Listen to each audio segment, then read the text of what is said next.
Bluegrass Jamalong is proud to be sponsored by Collins Guitars and Mandolins, each and every one built from the sound up in Austin, Texas.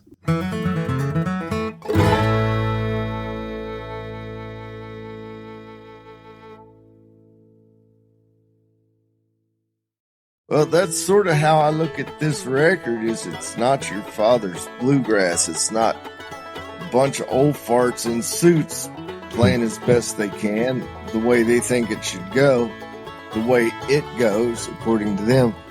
This was guys that were not dressed alike. They were brothers that were on the circuit that have played for years and years, done it all. And then one of them was like a country rock star playing a Telecaster, but a love for the same music that they did as children and teenagers and young adults. It wasn't your father's bluegrass. It wasn't the same old stuffy thing where if you heard it last night, it'd be the same tonight. You never knew what was going to happen. Hi, this is Matt, and you're listening to Bluegrass Jamalong, the podcast for anyone and everyone who loves bluegrass.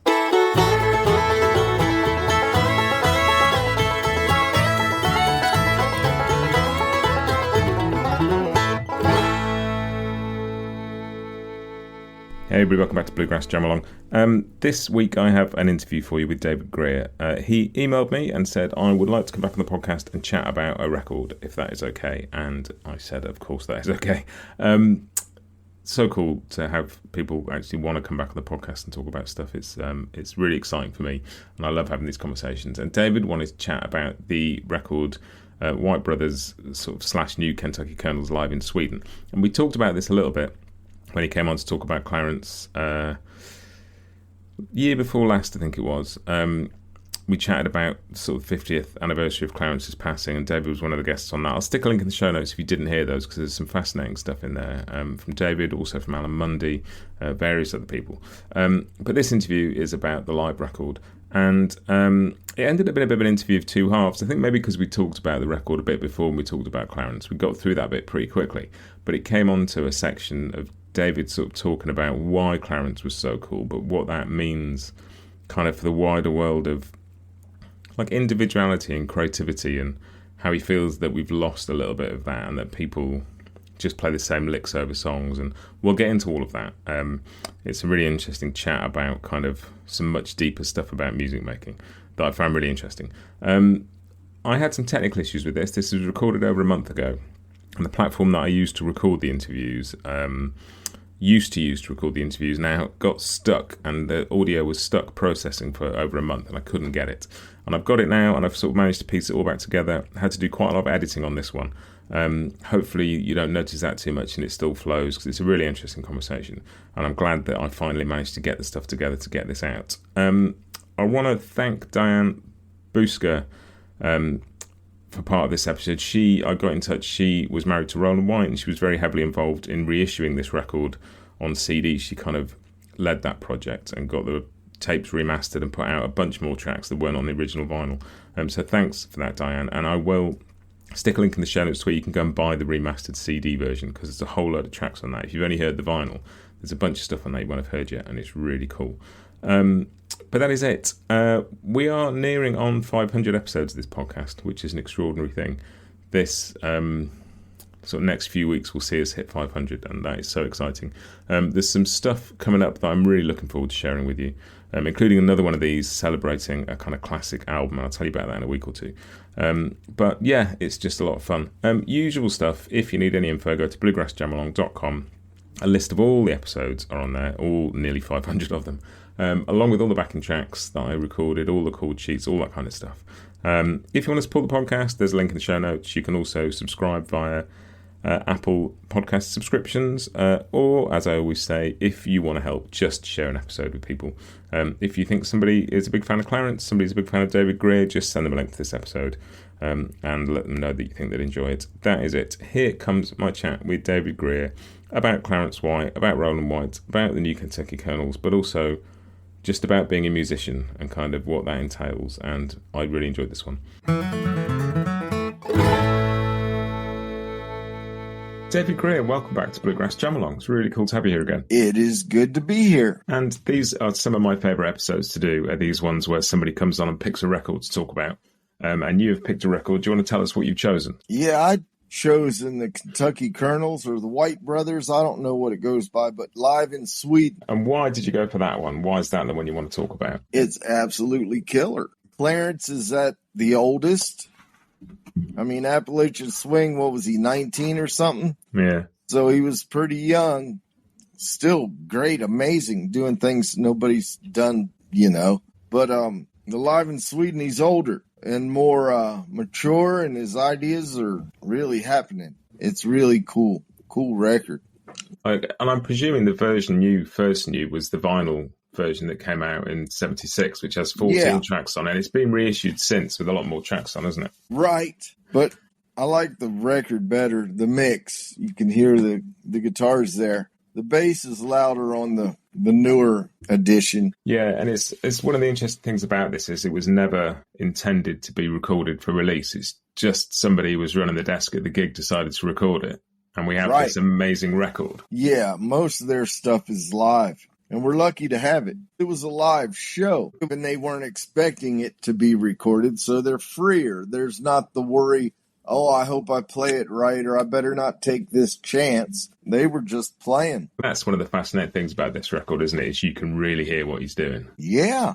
Well, what I like are the ideas. Not only the ideas, but he's pulling them off. Man, he's doing it. He's syncopated while he's singing. You listen to what he's doing on the guitar, it's like fascinating. Draws your ear, draws you in. And other people doing some of that might be considered too busy. Yeah, completely. And why is it not too busy when Clarence does it? What's the difference? Well, it's him. It's not somebody imitating him. It's him. That's how he heard it. It's how he did it.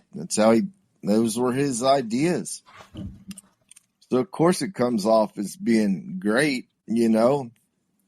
Also in his sense of timing is much, much, much more acute than a lot of other folks. A lot of that presumably comes from playing, like he started playing when he was really young and Roland was a bit older. But they played together a long time, so they must have had a real shared sense of that as well, of knowing where the other person was going to be. Well, they just both had the same timing. They had good timing, so they could play together, and they were used to playing together, being brothers. I had heard that Clarence wasn't so sure he could play bluegrass again after being with the Byrds for however many years he was, after playing the Telecaster for so long, you know, but he did great. And like, there's something for me about listening to this. I think it's easy when you first hear stuff that is captured like this to hear the sound quality before you hear the music.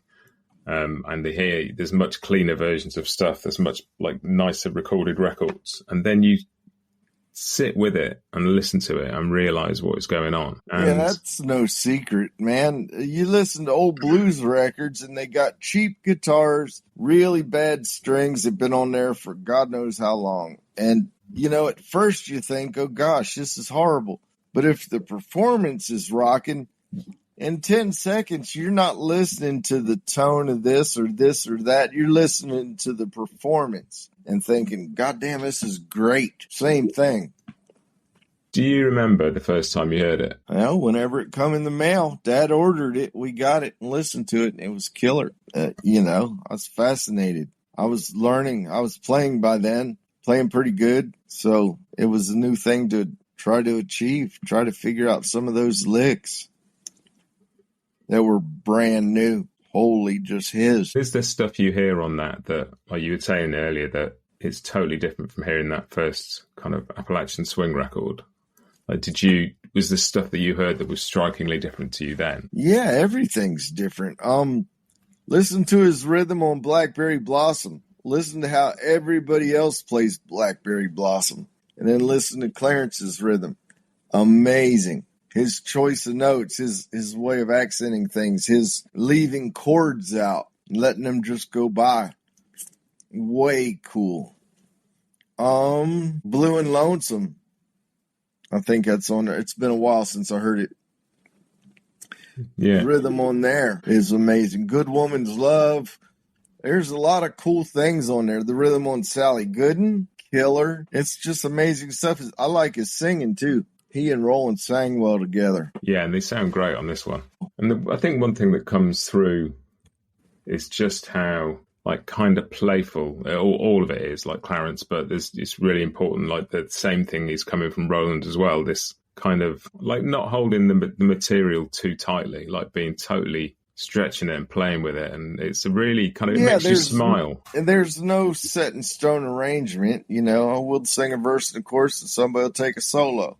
We'll sing another verse and a chorus, somebody else will take a solo. It's really basically that simple. It wasn't all written down every beat. It was very simple. There's lots of room to do what needed to be done, or what was done. Yeah, and there's something, when I might have read this in an interview that Alan had said about something that playing with Clarence and Roland did for you, is that you could play something pretty standard and it would just sound amazing because of what the context that they put it in.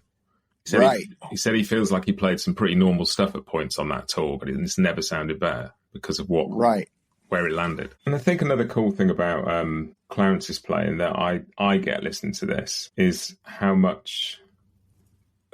much he stretches stuff, wherever he goes, wherever he takes the beat, wherever, like, there's so much of it seems rooted in the melody.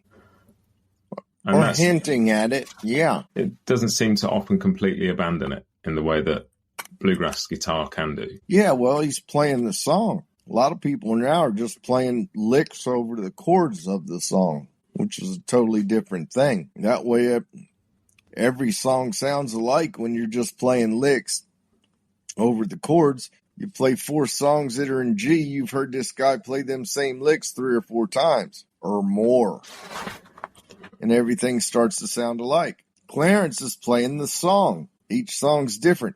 Each song has a different feel. They're not all the same. So yeah, and it is beautiful. Like, you like to think that if you drop into a solo, you would understand which tune that had come from without needing to hear it. You know, right? I agree.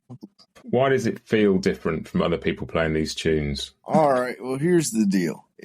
There was an advertisement over here anyway about Oldsmobile cars, like Ford and Chevy, but this was Oldsmobile. And their line was, "This is not your father's Oldsmobile," meaning it was a brand new thing. It's not the same old stuffy car it used to be, right? They were trying to sell it, advertising on TV, and that was their line. Well, that's sort of how I look at this record. Is it's not your father's bluegrass. It's not a bunch of old farts in suits playing as best they can, the way they think it should go, the way it goes, according to them. This was guys that were not dressed alike. They were brothers that were on the circuit that have played for years and years, done it all. And then one of them was like a country rock star playing a Telecaster, and Roland was playing with Monroe and Lester Flatt. So they're coming at it from two different angles, 2 different approaches, but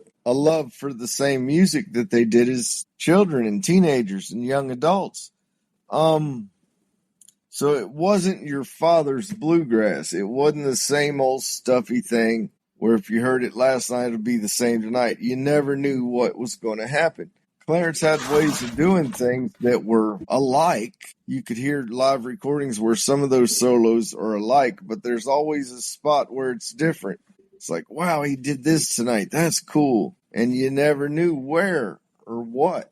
And that was the cool spot.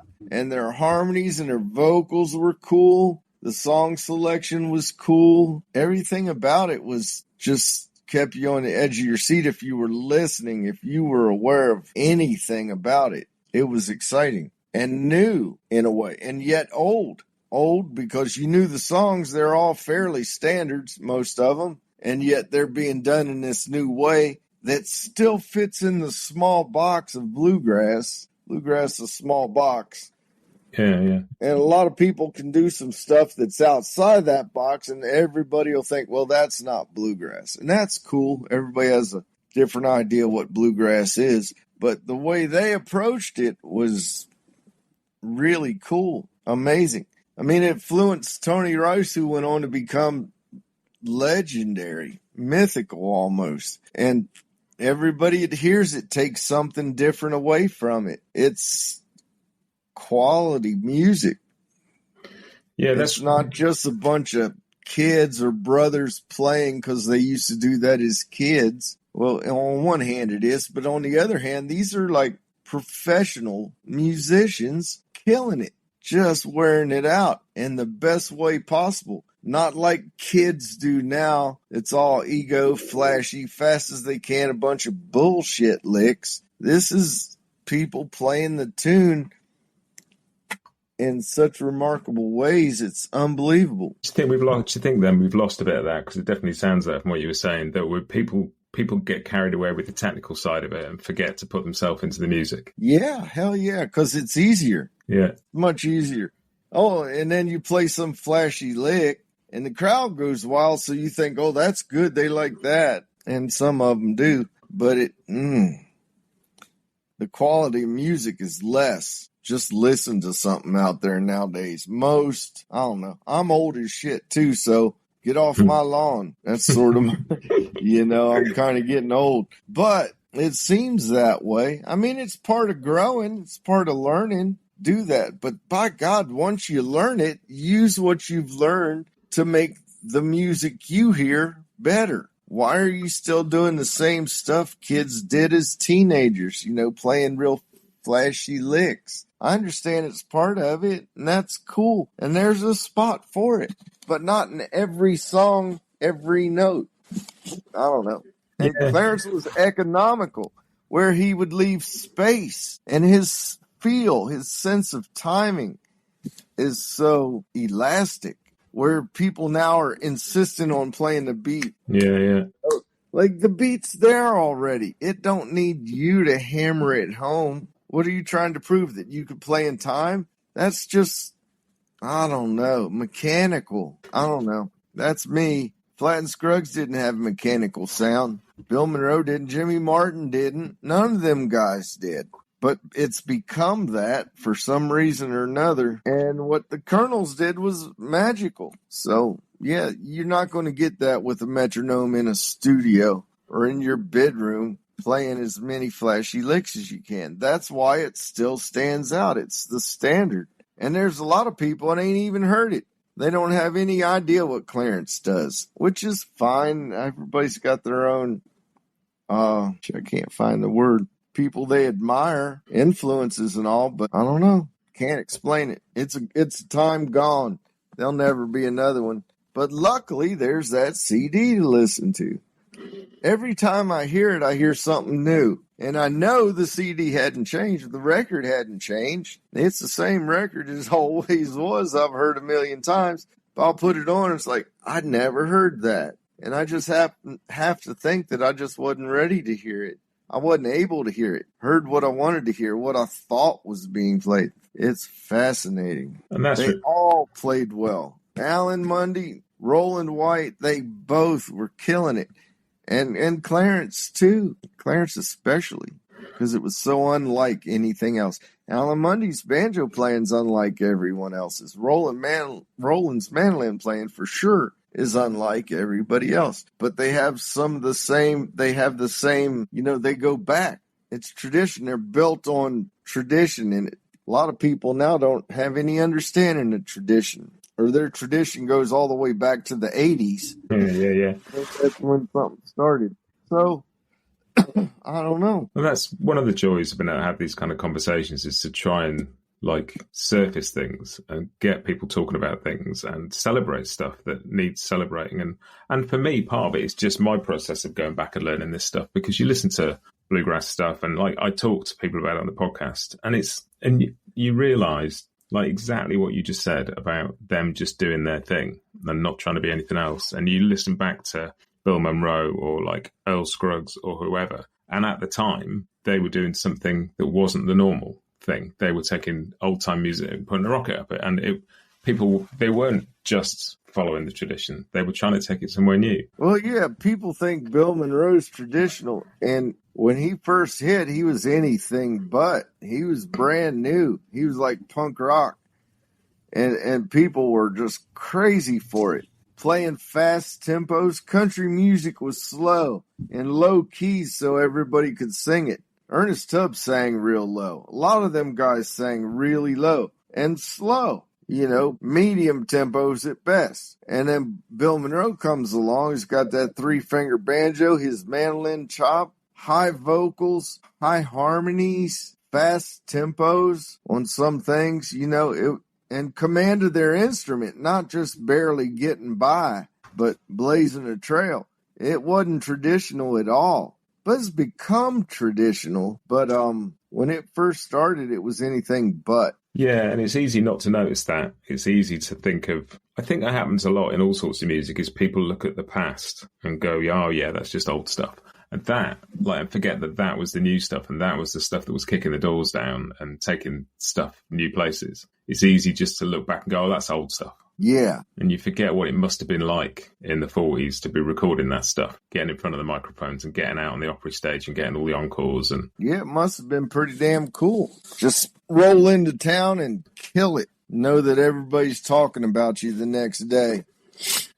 And there's sometimes the music, it's like, yeah, I like this record, you like this record, but there's definitely something about, it's all the things you were just saying about kind of playing with the beat and playing with timing and just taking things where you hear them going. And there's something deeper than it just being about like this particular record. It's about an attitude to music that goes way beyond that, isn't it? Yeah, he was playing it the way he heard it in his head. Nowadays, people play it. So how's that different from the last 3 guys that were on stage? Oh, I use this one note in my solo where he used this other one. Oh, that's the only difference. Okay, got it. It's no different, actually. Clarence's rendering or his way of playing it was just fascinating. Took you for a ride.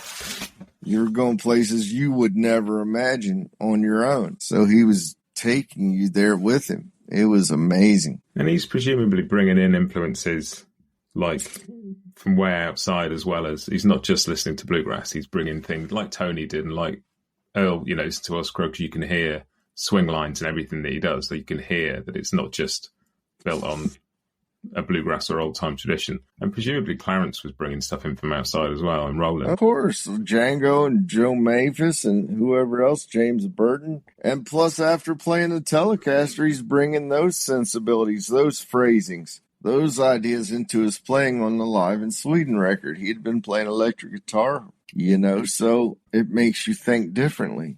It's a different music, a different way of putting things together. Yeah, there's something about like that bluegrass, like churn is often the word people use to describe it, that just insistent, ongoing thing where you feel like every note has to be covered. And it's what you were just saying before, exactly that, about leaving some spaces and like ignoring the beat or disguising the beat or just wandering away from it because it's still going to be there when you come back. And I hadn't thought about it in those terms, but it's definitely that for me, that's the most exciting thing, is that relationship with the beat that record has. We'll be right back with you just after this. The long-awaited Hill Country series from Collings Guitars represents a new voice in their acoustic lineup.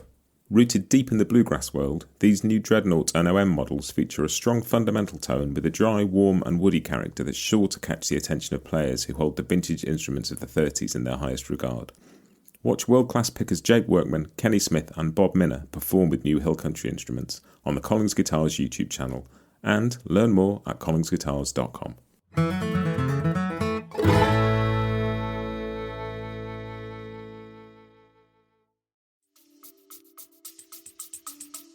Yeah, the confidence that's behind it. Yeah, knowing where it is and knowing you don't have to play it and it's still there. And I think a lot of people would be terrified by that. A lot of people weren't as good as they were. I mean, there's definitely that. They'd be out of their comfort range for sure, Oh, no, we got to do it this way. This is how I've always done it. All right, well, sure. But, yeah, it was new.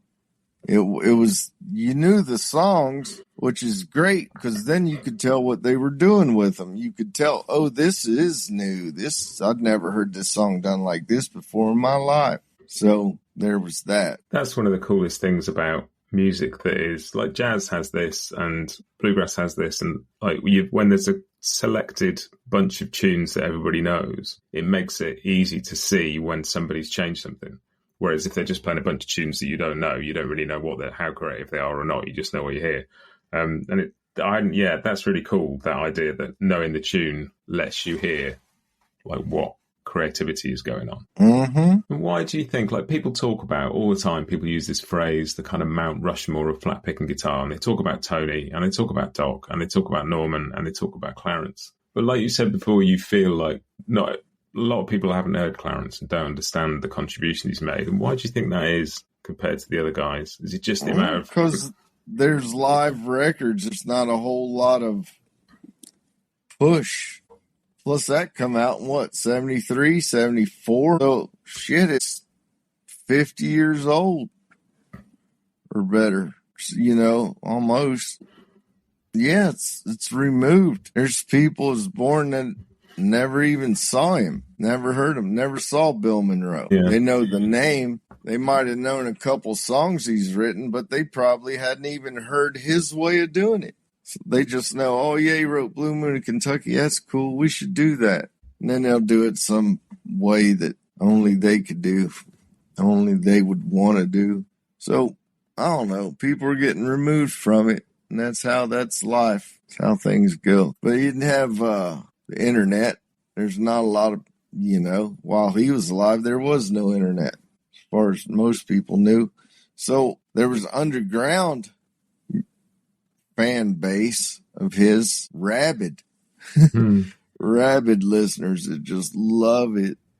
And that's why Doc was still touring. He was still seeing people. Yeah. Norman's still touring and seeing people back then. Tony was just coming up. He was brand new. So he was creating fans, and his stuff was fascinating and new and exciting. Dan Crary was still around playing back then. There are all these people that were touring and seeing people, and people would talk about them. You'd see them in magazines. You'd hear their latest recording, and then they'd come out with another recording. So, yeah, Clarence was done. He was, that's all you had. And so it fell by the wayside. After a while, more and more records come out, and you forget about that. So he was sort of covered up a little bit. It's interesting you were just saying that about there was no internet back then, and I wonder if part of there's just too much stuff out there now, and if you're learning an instrument, you can go and learn every note everybody else has played, and there's maybe like an information overload. And back in the day, you had to go and find things, and you had to go and track the guy down in the next town who knew how to play this song, or you had to dig a bit deeper. Yeah. And then the versions you're learning, who even knows if they're right? You're learning it from somebody else. There's the middleman or several. And maybe they got it right or maybe they don't, but they're teaching it just the same. Oh, it goes like this. Well, not exactly, but, Yeah, it's funny, that thing of source material, and people talk about fiddle tunes, but often don't learn them from a fiddle. And I remember reading something, I can't remember which book it was in, about like back in the day, before there was really recorded music, fiddlers would club together and send somebody. If a fiddle player was coming to the town like 2 miles away, they'd pool their money and send one of them to go and try and remember the tune and come back and teach it all to them. And I love the idea of that. Yeah. And I was playing with somebody the other day, and they stopped playing rhythm on the second verse. I said, what are you doing? Oh, mandolin fills right here. Second verse, always second verse, mandolin fills. It's like, no. There ain't no always nothing. Why would you assume that just because it's the second verse, it's mandolin fills? Play rhythm. And people are streamlining this and trying to make rules so it's easier to follow. Paint by numbers. Instead of learning how to play their instrument and doing their job. But are the tunes like that? Are the tunes that you hit where just like everybody plays one version that happens to have been on a recording? Everybody plays with it. It's not just note for note, although there's a lot of people who've learned a lot of Tony Rice's stuff for note because it's amazing. Can't take nothing away from Tony. He's phenomenal. But trouble with Tony is I get tired of hearing people butcher his versions of things. His way of doing it when he did it, absolutely gold. Perfect. These other cats, not so much. I want to hear Tony do them. If I want to hear that lick, I want to hear Tony do it. I want to hear your lick. You got a lick? No? Okay. Then why are you playing? I don't want to hear that. It's that, that weird thing where you hear somebody who's heard an opinion from somebody else, and you hear them repeat it, and they don't really mean it, or they don't really understand it because it's not their opinion, but they think it sounds cool. It's that thing, isn't it? Of like, what do you actually think? Tell me what you think. Yeah, what are you saying with this solo? Oh, nothing? Got it. I think it comes back to something you said earlier on, which is really cool. It's that thing of like people think you've just got to play a load of fast, cool licks, and actually, like whatever the music you're playing is, if you get handed a break, your job is to take the energy that's been created so far and hand it back in a useful way so somebody else can do something with it. Like to take your time that you've been given and do something with the energy that's there, rather than kind of slot in a pre-rehearsed statement of something that might not fit. Yeah, well, everybody's got their own ideas. I was at a jam. This guy played some bunch of bull crap, as he will. And my other friend that was there says, I don't know what you're doing. The song already has a melody. You know, you don't have to do all that. It already has a melody. Try playing that for a change. And I don't think that guy understood. He thought he was cool. It's funny, and you hear it in other stuff, like... Yeah, jazz has changed. Everything's changed. Yeah, rock and roll. You got Chuck Berry, and then you got Pink Floyd. Which one's rock and roll?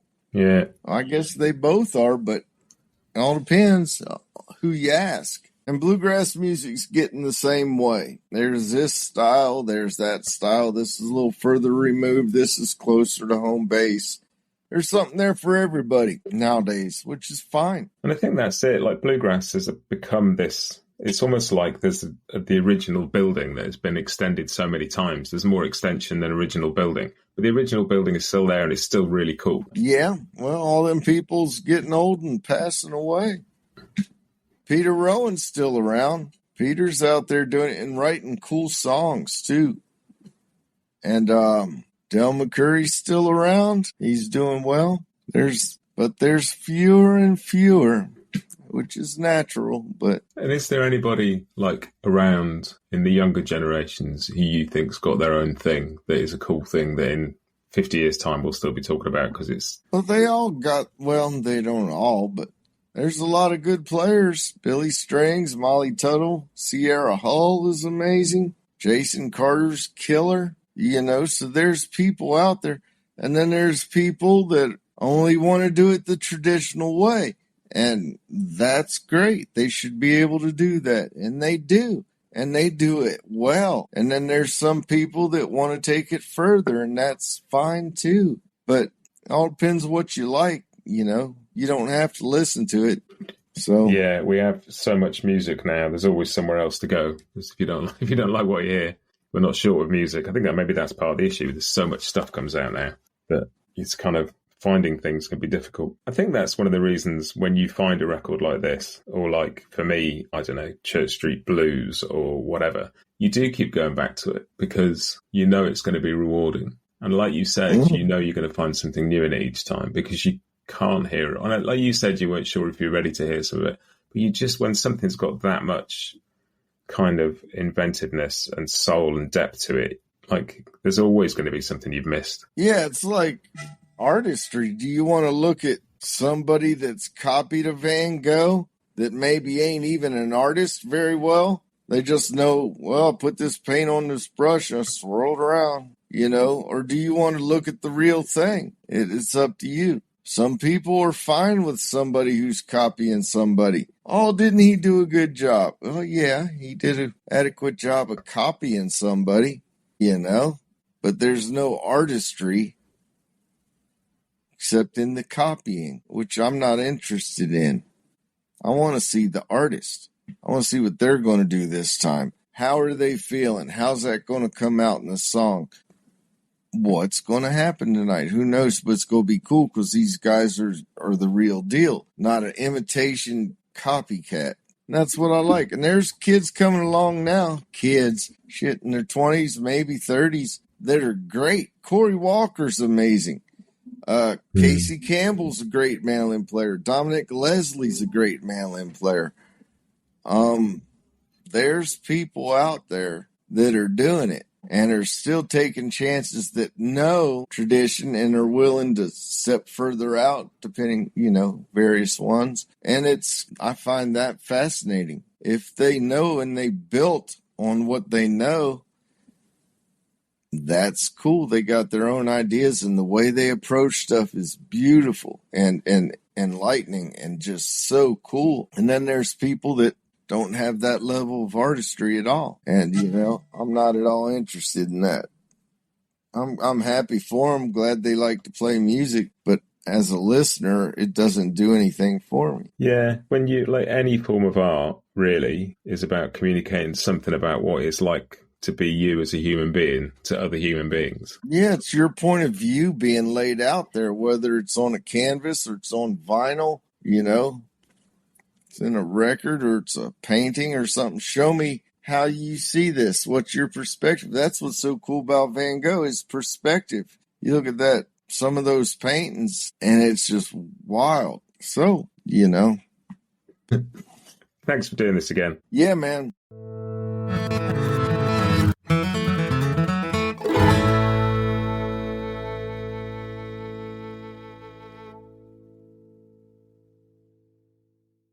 Bluegrass Jamalong is proud to be sponsored by Collins Guitars and Mandolins, each and every one built from the sound up in Austin, Texas.